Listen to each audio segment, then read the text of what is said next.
Well, so many Americans are struggling right now, especially everyone who works for the airlines. My heart really, it goes out to them. And hospitality. There are some new surveys just showing how bad it is. 1 in 5 Americans could be out of money by Election Day. Less than 4 weeks from now, 52% of restaurants and bars could be forced out of the business in the next 4 to 6 months in some places if restrictions are not lifted. I feel like we're just ignoring this. We're like, la, la, la, la, la, it's not gonna happen. People are just gonna can't eat. We can't go to restaurants. You can't pay your rent. Brandon, do you feel like we're basically facing a depression coming this fall? I surely do hope not, Tori, but from the looks of things, absolutely yes. I mean, when you look at the day that President Trump got coronavirus, you look at the stock market and how it dropped. You look at the reaction from people when we found out that there was going to be no more talks when it came to another stimulus package for economic relief.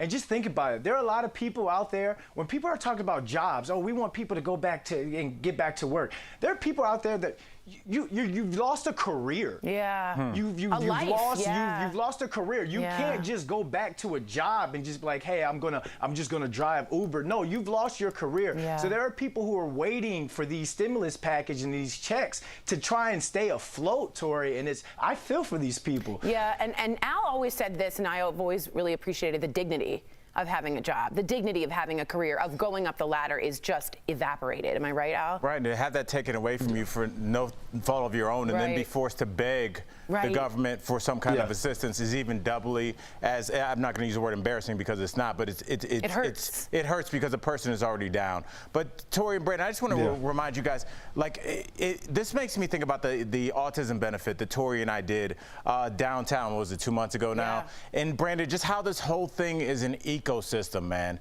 It's like we think like, oh, this business just closed or this office building is just shut down, but it's like, who cleans that office building? Right. What about the little cafe downstairs that everybody goes and eats at? What about the people that give parking tickets to the people that park in front of that cafe? It's an ecosystem of everybody feeding off of it so we can all eat and prosper. And because we did not handle this well, the ecosystem has unraveled from the top down. There's no one working. There's no Ubers. There's no flights. There's no vacations. There's no hint of a cruise ship. There's no movies.